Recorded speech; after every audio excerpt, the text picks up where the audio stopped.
Hello everyone, welcome to my YouTube channel unfold learning. और आज मैं लेके आई हूँ आपके लिए क्लास 9 मैथमेटिक्स फ्रॉम एनसीईआरटी, और जिसमें हम आज चैप्टर 1 नंबर सिस्टम्स की एक्सरसाइज 1.2 सॉल्व करने वाले हैं।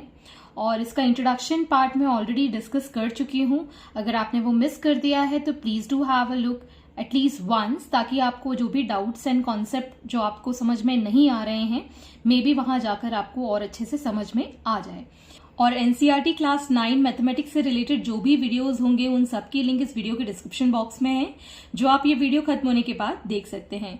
So let us start with the exercise 1.2। Question number 1, state whether the following statements are true or false, justify your answers. So first is every rational number is a real number. So as we have seen in introduction part, जो real numbers होते हैं, real number is categorized into two. एक तो होता है rational number, जिसको हम P upon Q के फॉर्म में लिखते हैं, और एक होता है irrational number. इरेशनल नंबर जो कि P अपॉन Q के फॉर्म में हम नहीं लिख सकते हैं। इसका पूरा डिस्क्रिप्शन मैंने इंट्रोडक्शन पार्ट में डिस्कस किया है, तो आप वहां जाकर बाकी का वीडियो पूरा कंप्लीट इंट्रोडक्शन देख सकते हैं। सो आप देख सकते हैं रियल नंबर्स के अंदर ही इरेशनल नंबर आते हैं।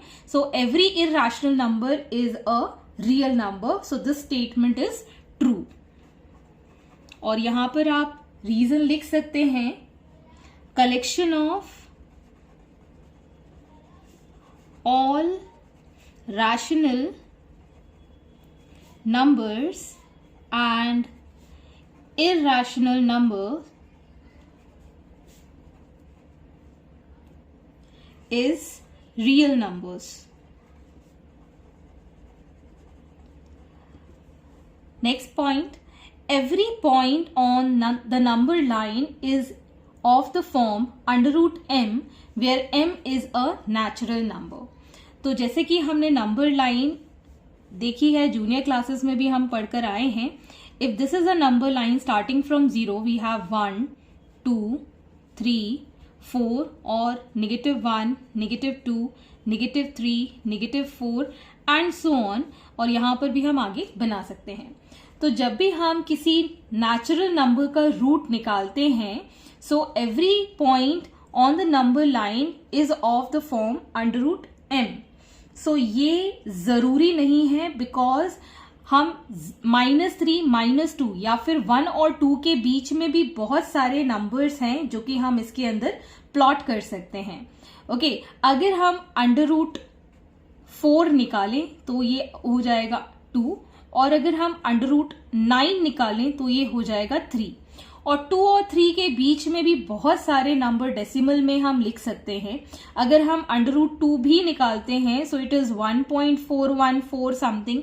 सो बहुत सारे नंबर्स, इनफाइनाइट नंबर्स, हम दो नेचुरल नंबर्स के बीच में भी इस नंबर लाइन में प्लॉट कर सकते हैं।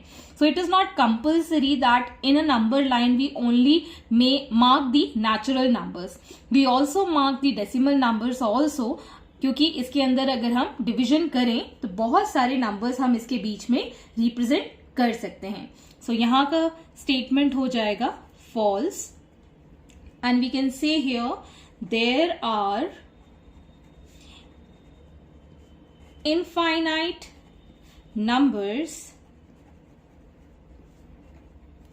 between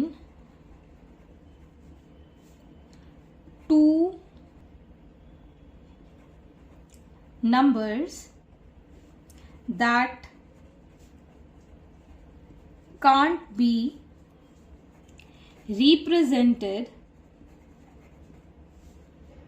as under root m, and m is a natural number. Okay, so यहां पर हम दो नेचुरल नंबर्स के बीच में भी बहुत सारे नंबर्स लिख सकते हैं, और जो कि हम यहां इस नंबर लाइन में प्लॉट नहीं कर सकते। Next third part is every real number is an irrational number. तो जरूरी नहीं कि सारे जो रियल नंबर हो वो सिर्फ इरेशनल नंबर हो, क्योंकि हम जानते हैं रियल नंबर रैशनल भी हो सकते हैं, जरूरी नहीं सारे के सारे इरैशनल हों. So this statement is wrong. सो यहां पर आप कह सकते हैं false, because real number can be rational number also. Question number 2. Are the square roots of all positive integers irrational? क्या सारे स्क्वायर रूट्स जो हैं पॉजिटिव इंटीजर्स के irrational होते हैं? If not, give an example of the square root of a number that is a rational number. तो हमारे पास जैसे कि √2 है, इसकी वैल्यू इरैशनल होती है. √3 है, ये भी इरैशनल है. लेकिन √4 को जब हम कैलकुलेट करते हैं we can write this as 2 into 2 और इसका जब हम रूट निकालेंगे we'll get the value as 2 which is a rational number. Because हम इसको p/q फॉर्म में लिख सकते हैं, क्योंकि 2 को हम 2/1 भी लिख सकते हैं. जब भी डिनोमिनेटर में कुछ नहीं होता है we divided by 1.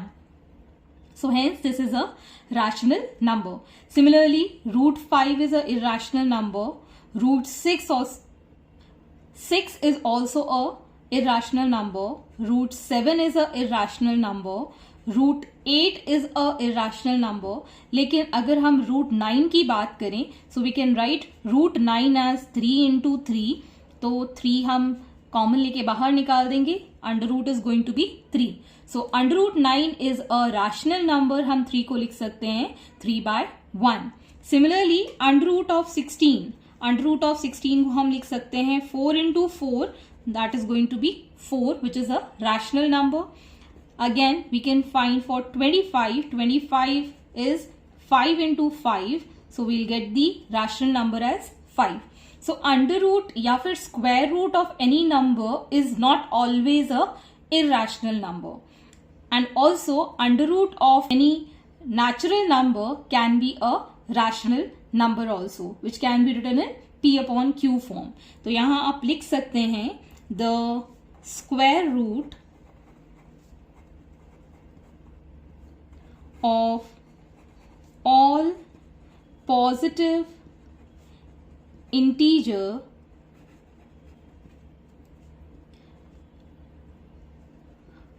are not irrational. और आपको सेकेंड स्टेटमेंट में इसका प्रूफ देना है. सो फॉर एग्जाम्पल आप लिख सकते हैं √4 के लिए which is equal to 2 and which is a rational number. Okay, question number 3. Show how √5 can be represented on the number line.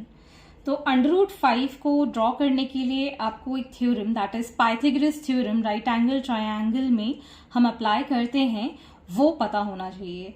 तो एक राइट एंगल ट्रायंगल वो ट्रायंगल होता है जिसमें कि एक एंगल जो होता है दैट इज 90 डिग्री. तो मैंने यहाँ 90 डिग्री एंगल मार्क कर दिया है. And in a right angle triangle 90 degree के अपोजिट जो साइड होती है दैट इज कॉल्ड हाइपोटेन्यूज, और जिस पर हम बनाते हैं दैट इज कॉल्ड बेस, और जो 90 डिग्री लाइन हम ड्रॉ करते हैं उसको हम कहते हैं perpendicular. And Pythagoras theorem says that hypotenuse is equal to under root of perpendicular square plus base square. Okay, so इस थ्योरम पे बेस हम √5 रिप्रेजेंट करेंगे. तो अगर मैं हाइपोटेन्यूज √5 ले लेती हूं सो हम इसको इस तरीके से लिख सकते हैं दैट √5 इज इक्वल टू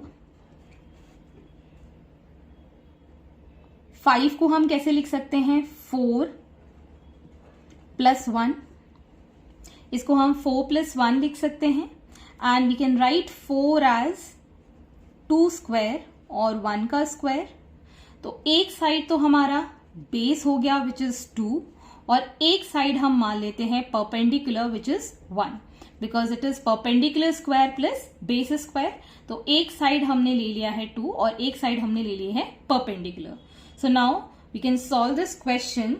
तो सबसे पहले हम यहां पर एक लाइन ड्रॉ करेंगे, सिंपली एक लाइन ड्रॉ की हमने,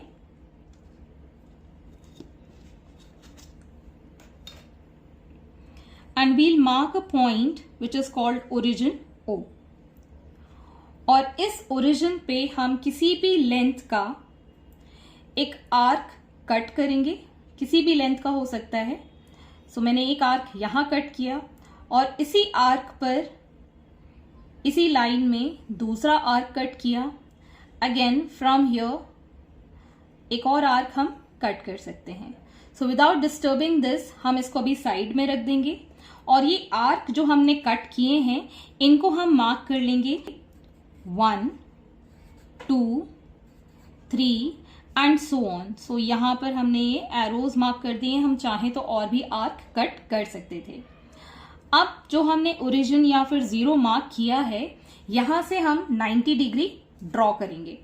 सो यहां से हम 90 डिग्री डी की हेल्प से ड्रॉ कर देंगे और ये हमारा 90 डिग्री है यहां पर, और इसको हम ज्वाइन कर देंगे, ओरिजिन के साथ ज्वाइन कर देंगे।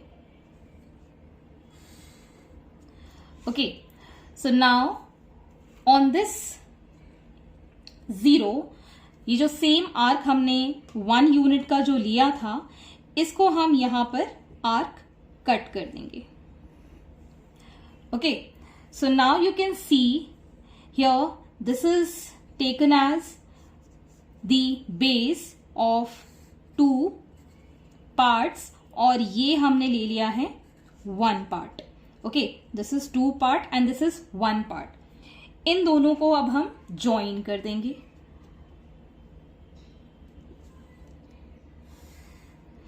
And now you can relate this diagram with this. This is 90 degree, this is 1 part, this is 2 part और ये हमारे पास आ गया है √5।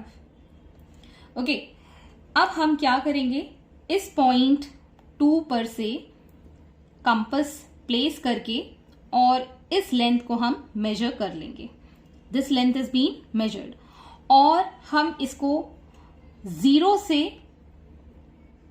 आर्क इस लाइन पर, नंबर लाइन पर कट कर देंगे। सेम लेंथ, ये जो हमने यहां से यहां तक मेजर की थी, ये हम 0 पे रखकर कट कर देंगे। And this value is going to be √5। ये जो वैल्यू हम नंबर लाइन पे मेजर करेंगे, this is going to be √5। Okay, अब हम जब भी इस टाइप का डायग्राम ड्रॉ करते हैं, please mark everything as A, B, C, D and all. So ये हमने A मार्क कर दिया, ये हमने B मार्क कर दिया, ये हमने C मार्क कर दिया। Okay, so C is the point where you are getting the value for √5। So hence these are the solutions. So I hope आपको मेरे सोल्यूशन वीडियो जरूर पसंद आ रहे होंगे। अगर आपको कोई भी डाउट या क्वेरी है तो आप मेरे चैनल के कमेंट सेक्शन में कमेंट करके या फिर मेरे टेलीग्राम ग्रुप, जिसकी लिंक मैंने डिस्क्रिप्शन बॉक्स में मेंशन की है, वहां से आप मुझसे कनेक्ट कर सकते हैं, अपने डाउट्स एंड क्वेरीज पूछ सकते हैं। And see you in the next video. Please do share my videos with your family and friends and don't forget to subscribe my channel. Thank you for watching.